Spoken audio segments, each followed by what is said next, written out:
সাইফুল আলম আপনি লিখেছেন, তারাবি পড়ানোর পর বিনিময় নিতে পারবো কি? তারাবি পড়ানোর পর যদি বিনিময় গ্রহণ করেন তাহলে সেক্ষেত্রে ইমামতের বিনিময় গ্রহণ করা যায়, সেই হিসাবে আপনি নিতে পারেন।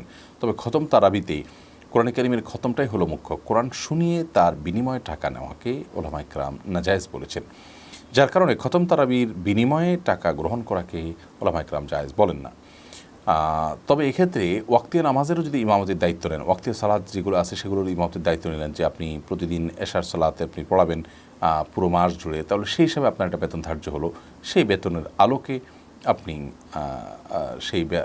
সেই দায়িত্বের আলোকে আপনি বেতন নিলেন, সেটিকে জায়েজ বলেছেন উলামায়ে কেরাম। একটু জটিল এটার উপরে আমল আমাদের সমাজে নাই বললে চলে। সব মসজিদে আমরা খতম তারাবি পড়াই এবং তার বিনিময় দেই। তো এখানে যদি খতমটা মুখ্য, তেলাওয়াতের বিনিময় নেওয়া এবং দেওয়া যেহেতু নাজায়েজ, সেজন্য এই বিষয়টি নিয়ে আমাদের একটু ভাবতে হবে, আরেকটু আমাদের বিবেচনা করতে হবে।